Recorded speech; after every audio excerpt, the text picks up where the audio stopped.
Hi everybody, my name is Erin. Welcome back to my channel. I think this is day 5 of video every day in April.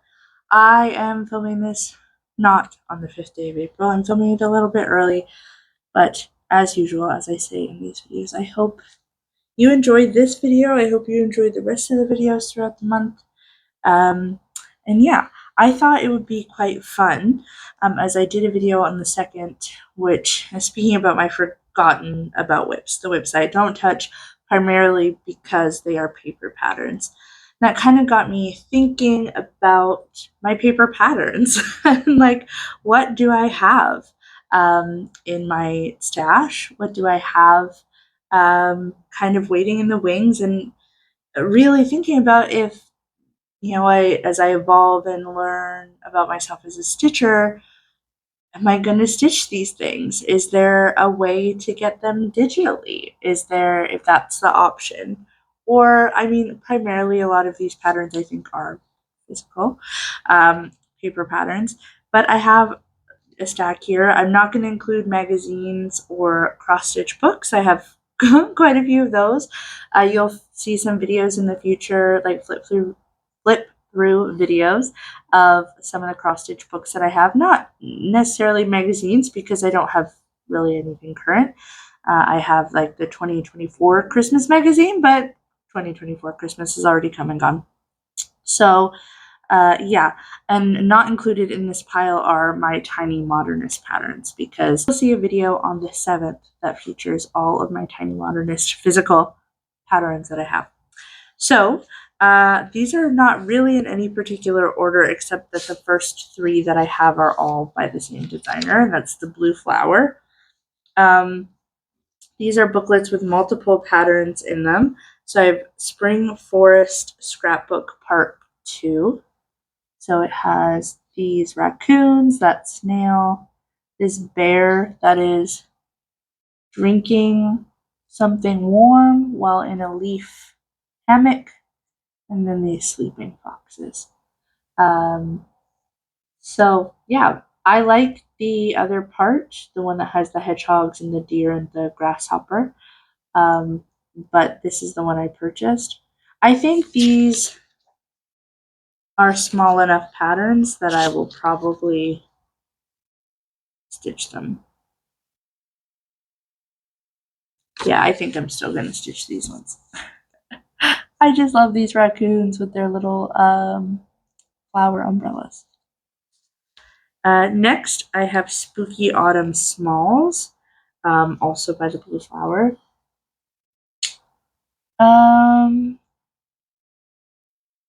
I've kind of discovered that I'm not really like a seasonal stitcher, but I think I do want to stitch these cats, and then once I stitch the cats, I'm likely to pass this booklet along. I don't think I'm going to stitch the spider, or I like that moth, but I also don't really think I'm going to stitch that, or the bat, or the raccoon in the pumpkins. I think I might just stitch, probably the most Halloween one is the one I'll stitch.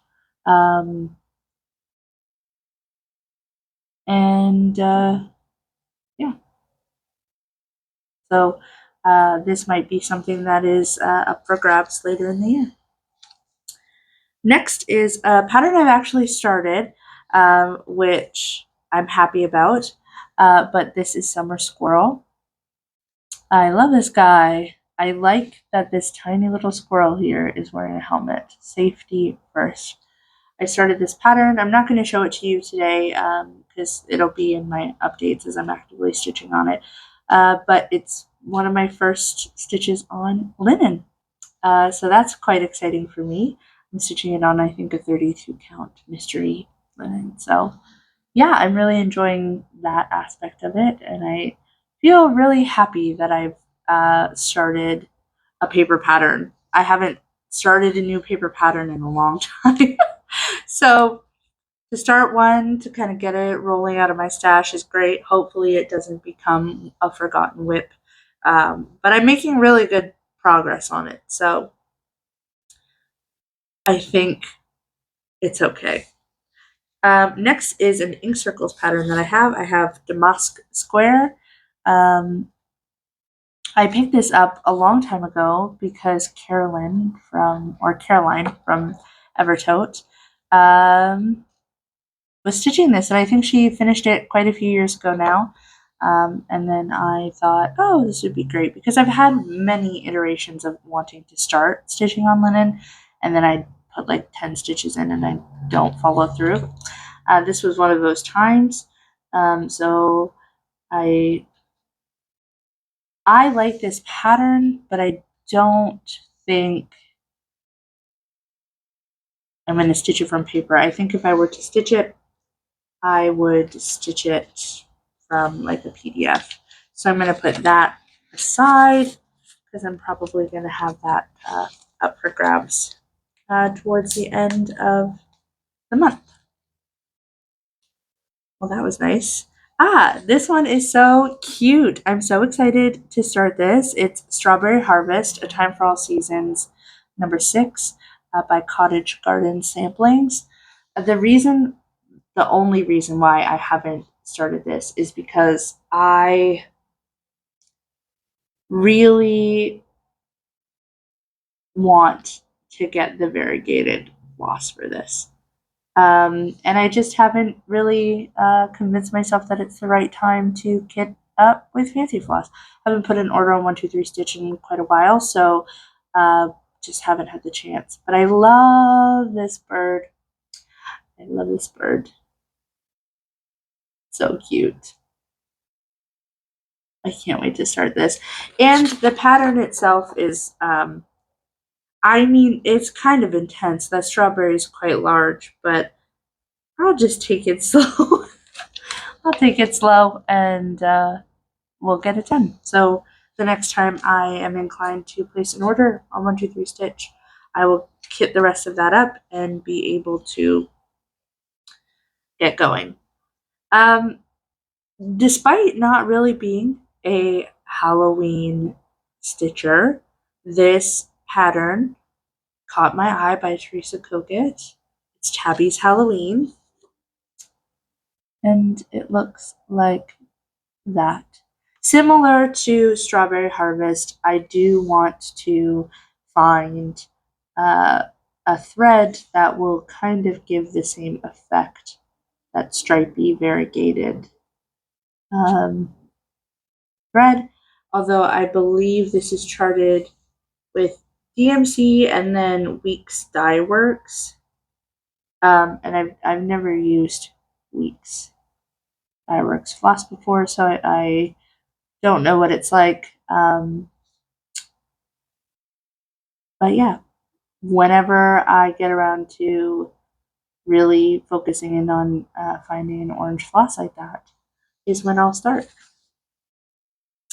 These next two patterns are patterns that are fully kitted up because I got it in the kitted up swap. The Diddy Stitcher, Helen, is the one who had me, and she so graciously gave me 2 patterns from my wish list, and she kitted them up for me. And we were all supposed to start on the same day, and I didn't start. So the first one is Primrose Cottage Stitches. This is Honeybee Quaker. I love that. Similarly, yeah, this is a chart that is like legible, great. It's not overly big, so I don't think I'll have a problem stitching it. I just have to kind of get cracking. And this one is Blackbird Designs Garden Club Series number 11, Fairy Garden. So beautiful. I was really close to starting this one, except there are eyelets and Smyrna crosses, which are 2 types of stitches I've never done before. And when I've not done something before, I really take a long time to warm up to the idea of doing it. It's not like anybody's going to know how many times I mess it up before it looks good, right? But for whatever reason, the idea that I might need to have some practice at something kind of stumps me from getting started. But holy smokes, this is like the perfect spring pattern. Did I start this like right now? As I'm filming it, it is March 23rd. So spring just started. I think I'm going to start this. Heard it here first, folks. I mean, I would have already started it in the past. So you in the future probably know whether or not I started this or not. But my intention is to start that. This is the first paper pattern I ever purchased. And I started this twice, and I've never finished it. Because, well, the first time is quite devastating as to why I couldn't finish it. I got quite far. This is Assembler aux Chats by Jardin Privé, or Cat Sampler. I got literally like halfway done. I stitched this half. And I was stitching the cats to look like my cats. So this cat, I stitched it in red. I think it's GMC 815 that it calls for. So this cat I made orange, and this cat was black because I have 3 cats. So there's an orange cat, and then this one. Actually, I believe this one was tabby, so I stitched it in the tabby section, and I was going to stitch either this one or this one in black because that seems to be the personalities of my 3 cats. Harold, the orange cat, is always kind of sitting like that. Sunny always does a big stretch. And Egg is always just in a playful, tiny cat stance. So, anyway, all that to say, Harold, the orange cat, we had a phase with him a while ago. We've sort of corrected the problem, but he likes to urinate on a lot of my things. I think it was because there was like a big sort of change in the home. Went from me being home all of the time to me being gone at a full-time job. He's very temperamental like that. And so I had this in a cross-stitch bag, and I don't think I left it particularly out, but occasionally the shelving unit where I have my project bags, one of the cats will want or decide that they want to sleep in the cubes and pull or knock down a lot of my cross stitch, and that had happened. And Harold took it upon himself to urinate on that bag with my cross stitch project in it. This chart was in plastic, so luckily the chart is saved, but the bag and the cross stitch pattern were no more. And so, long-winded story to tell you about this. I want to stitch it again. I really do. Maybe now that I'm stitching on linen, I will find something suitable and kind of get started again. But yeah, this was the first pattern I ever bought physically. And like all these years later, I think I bought this in 2022, 2021. All these years later, it's still not finished. Okay, these are just bigger patterns, charts. Some of them are older. I bought this last year. Again, I bought this recently, and I figured out literally like yesterday that I don't think I'm a seasonal stitcher. I like the idea of stitched things for Christmas, or like the idea of stitched decorations, but I don't think I want to be the stitcher of those things. I don't necessarily feel like compelled to stitch within a season or what have you. But I bought the 12 Days of Christmas Tree by Stony Creek, which looks like this. This just reminds me of like something my grandmother would have. And that's probably why I bought it, more of a nostalgia kind of thing. But I don't think that I'm going to stitch this. The pattern is over 4.5 pages. I mean, it's legible. A lot of backstitch, but the backstitch is also very legible. But I just don't think this is me. Yeah, I might have to put this one aside too, because I don't think I'm going to stitch that. Next, I have a Teresa Wentzler English Garden Sampler. It looks like this. It's a beautiful cross-stitch pattern, but this is the floss list. And so the likelihood that I will ever stitch this, there's just so much going on. I think it would be really rewarding to have it finished, but I think I am still like, I don't think I am the evolved enough stitcher, if that makes sense. I think I'm still playing very safe. I don't change colors very often. I only just started stitching on linen. Like, I think I have like maybe 5 more years of being adventurous before I think I can start something like this. I mean, look at that. Yeah. I'm gonna keep this, but oof.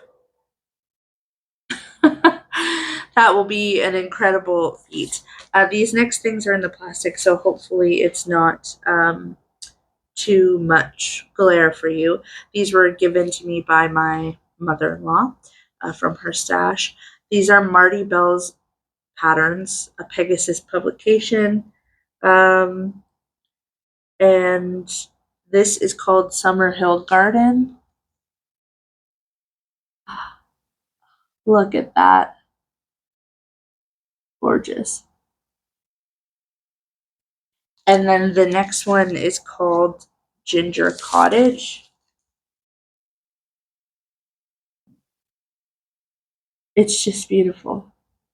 Again, sort of intimidating because these are full coverage with all kinds of backstitch and all kinds of specialty stitches and whatnot. So a little bit advanced for me, I think, but definitely interested in sometime in the future. This is a leaflet, Leisure Arts, ABC Samplers. It's from 1991. It is barely held together. It's falling apart quite a lot. These are the 4 designs that are in here. The ones that I am hoping to stitch are these bunnies and this bird basket. So I do like this pink house, but I'm not sure that I want to stitch that. I like the birds and I like the bunnies. So, and again, the pattern, like, they're full color. So it's just a matter of being very careful when I stitch this, because this booklet it's not going to last very long. It wasn't taken care of very well before it got to me. This is a group of Christmas botanical ornaments by Cooler Designs. This is what it looks like. So, again, not really Christmassy. I'm completely torn because I want to be the type of person, you can see the candle that I have going. I want to be the type of person who stitches small ornaments for the people that I love at Christmas. But by the time I feel festive, it's like 3 days before Christmas, and I don't have time.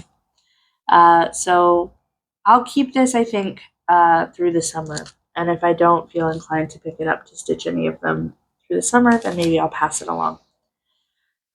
And next we're at the last one. This is Rosewood Manor. This is And a Forest Grew. There are a number of people stitching on this right now for Motif a Day. I actually won this as like a door prize for a stitch-in that I went to. There was a group of patterns. Um, this is the one that is most significant to me. I love this pattern. I'm not particularly fond of the quote, so I've been trying to find a quote about nature that would be chartable in the space, as well as appropriate, right? Like, I want, this is a long verse, so there's a lot of space in there. And so I've just been, one day the right thing will come across my path and I'll be able to start this pattern. But I'm not going to start it until I have that. Or maybe I will start it, and that's what will encourage the quote that I'm looking for to come into my life. I don't know. But yeah, this pattern is intense.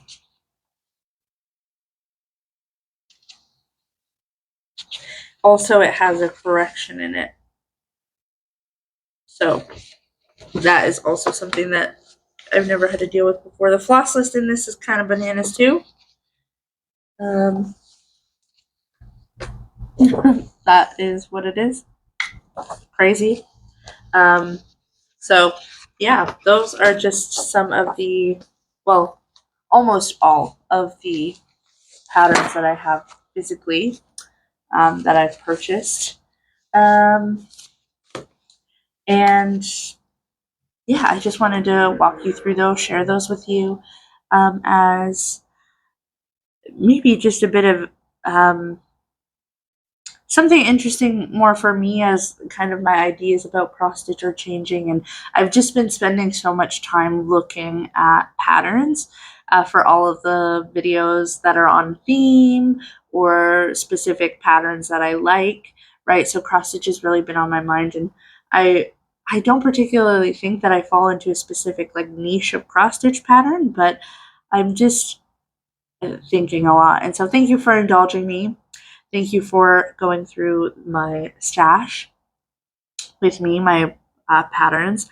I hope you have a great day. I know there are people who have tons and tons of paper patterns, people who stitch mostly from paper patterns. Very interesting to me how we're all just a little bit different. Hopefully you will have seen by now that I've started Fairy Garden, because I really think I might do that. It's inspired me to get another paper pattern on the go. Yeah, I hope you have a great day. If there's a designer that has particularly great patterns, I think full color is something that works a little bit better for me. So I know that like Cottage Garden does full color some of the time, most of the time, uh, you know, that kind of thing. Let me know your favorite paper pattern designers or your favorite paper pattern to stitch from. As always, I hope you enjoy the rest of the videos for VEDA. And yeah, I think that's all I have for you. Thanks so much for watching. Consider liking and subscribing if you feel so inclined. And I mean, you'll see me tomorrow if you want to watch tomorrow's video. I'll see you whenever I film another one of these. Take care. Bye.